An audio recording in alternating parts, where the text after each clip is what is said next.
Salut à tous, c'est Mickaël. Aujourd'hui, on va parler de ransomware. C'est un type de virus qu'on rencontre de plus en plus et qui fait de gros ravages.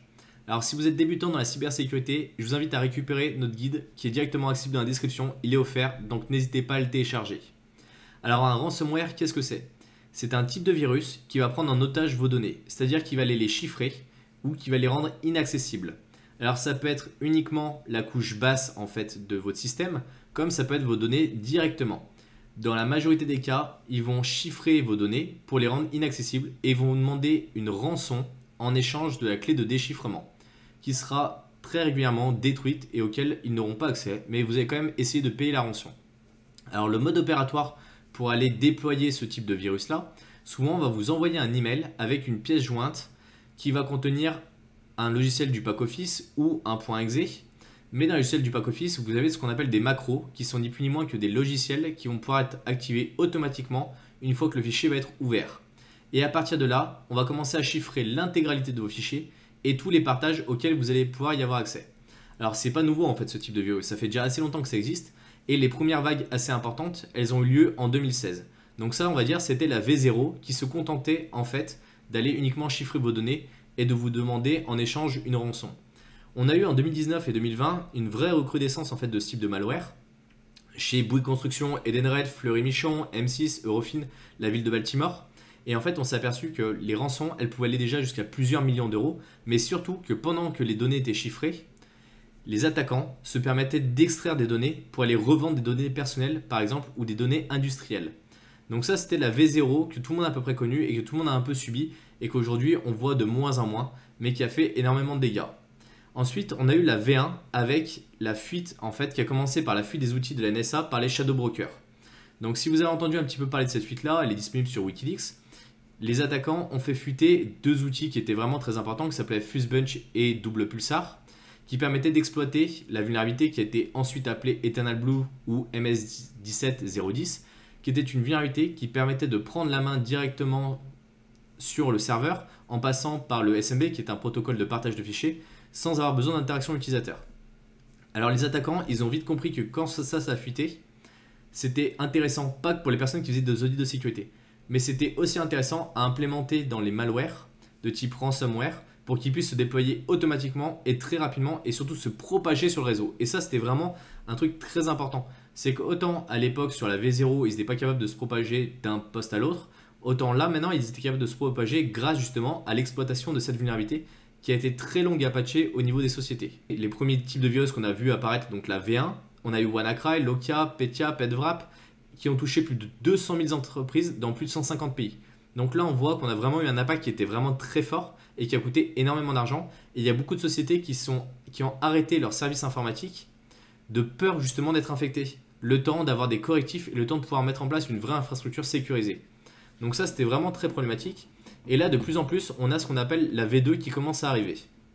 Alors la V2, ce que j'appelle la V2, c'est le ransomware as a service. C'est-à-dire qu'on va avoir des groupes indépendants qui vont recruter pour améliorer la compromission automatique des systèmes. On a Avadon, DarkSide, Logbit, Netwalker par exemple. Après, on a des groupes qui sont plutôt liés à des états, comme APT27, TA505, Lazarus.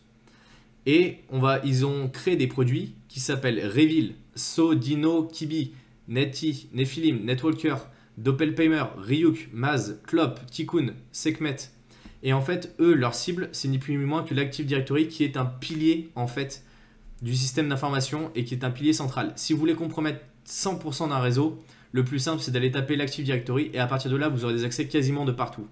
Donc ce qu'ils faisaient, c'est qu'ils compromettaient un premier poste, ils réutilisaient les identifiants découverts, ils exploitaient les différentes techniques qu'ils peuvent avoir avec les vulnérabilités pour extraire les mots de passe, ils exploitaient toutes les configurations par défaut et utilisent des outils qui sont similaires à ce qu'on peut trouver nous dans les tests d'intrusion et qu'on peut faire dans des tests internes. Donc on voit que vraiment ils sont passés à un autre niveau de service. Et donc ces équipes-là, elles créent des produits, elles créent des outils complètement automatisés et après vous avez des personnes malveillantes qui vont aller louer ces services-là ou qui vont aller louer les produits mais qui ne sont pas capables de les maintenir et qui les font évoluer. Donc on a des groupes comme je disais Avadon, DarkSide, Logbit ou encore Netwalker qui eux vont vraiment proposer des produits qui vont les faire évoluer et donc il y a vraiment un modèle en fait de location avec un vrai modèle d'entreprise, un vrai modèle de malfaisance qui est vraiment mis en place. Donc on voit que c'est plus des personnes indépendantes qui créent un petit bout de code dans un coin. Là on voit qu'il y a vraiment des compétences qui commencent à augmenter. Et on voit qu'il y a des personnes qui sont vraiment très pointues, qui ont automatisé des tâches qui sont vraiment complexes et qui donnent ça à des débutants qui vont juste cliquer, qui vont l'envoyer à une personne et après à partir de là ils vont compromettre des réseaux entiers. En quelques heures vous pouvez compromettre 99% d'un réseau et l'avoir automatiquement tout chiffré. Et donc c'est pour ça que ça pose de gros problèmes pour les sociétés parce que pour la réponse incident ils n'ont pas le temps de réagir.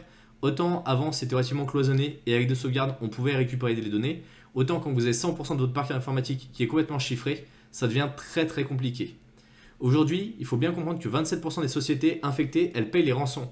Et le montant moyen d'une rançon, c'est 1 million de dollars. C'est énorme. C'est une somme qui est vraiment astronomique pour les sociétés.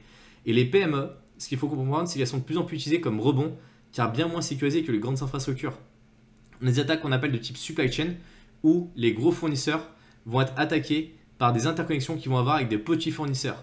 À partir du moment où les réseaux sont ouverts, les malwares vont se propager d'un réseau à l'autre, les attaques vont pouvoir se propager d'un réseau à l'autre.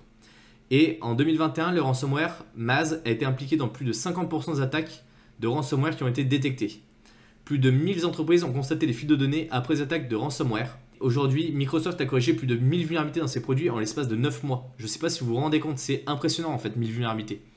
Et après on se dit oui mais Microsoft c'est plus vulnérable que d'autres. Non, c'est pas que c'est plus vulnérable que d'autres, c'est juste qu'il y a plus de monde, donc plus de chercheurs et donc plus de possibilités d'attaque.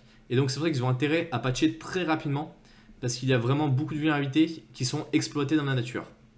Aujourd'hui, on estime que la durée de vie moyenne d'un échantillon d'un malware, c'est 3,4 jours. À partir de ce moment-là, le malware va être détecté par quasiment tous les antivirus. C'est-à-dire que pendant 4 jours quasiment, il peut faire tout ce qu'il veut, il peut aller se déchaîner sur des centaines et des centaines d'entreprises. En janvier 2021, il y a eu le démantèlement du réseau Emotet par de grosses équipes internationales qui ont permis de désinfecter plus d'1,6 million d'ordinateurs. Parce que oui, ils sont arrivés à prendre la main sur les serveurs qui géraient à distance les différentes entreprises qui avaient été piratées. Et du coup, ils ont pu arriver à tout désinfecter. Et ça, c'est vraiment très important de comprendre qu'aujourd'hui, il y a encore des possibilités. Et que le plus important déjà, c'est de faire très attention de ne pas télécharger tout et n'importe quoi, de ne pas installer tout et n'importe quoi. Mais surtout d'avoir des sauvegardes qui sont déconnectées du réseau pour pouvoir remonter en cas de problématique. Après, pour les sociétés, on pourra parler de PCA, PRA et autres, mais on pourra en parler dans une prochaine vidéo si ça vous intéresse. Et je voulais vous montrer un dernier site avant de terminer cette vidéo. Sur ce site, vous pouvez trouver tout un tas d'informations, par exemple sur toutes les sociétés qui ont subi des ransomware. Donc là, par exemple, on va prendre Bouygues Construction, et donc on voit qu'ils ont été attaqués par Maz en 2020, aux alentours de mai. Donc on voit qu'ils ont vraiment subi une grosse attaque et donc ici vous pouvez trouver tout un tas d'informations sur les brèches de sécurité qu'il y a eu et surtout sur les ransomware qui ont été subis par les différentes personnes. Donc vous pouvez mettre ça pour votre société pour voir justement si vous avez été vulnérable d'un ransomware et surtout ça permet d'avoir un peu de transparence parce qu'aujourd'hui c'est vraiment une grosse problématique dans la cybersécurité. Si vous avez des questions sur le ransomware, sur la mode de fonctionnement et si vous voulez qu'on détaille certains sujets, n'hésitez pas à me le dire en commentaire. En tout cas, j'espère que vous avez aimé la vidéo. Mettez un pouce bleu, abonnez-vous à la chaîne YouTube et on se retrouve à la prochaine. Salut!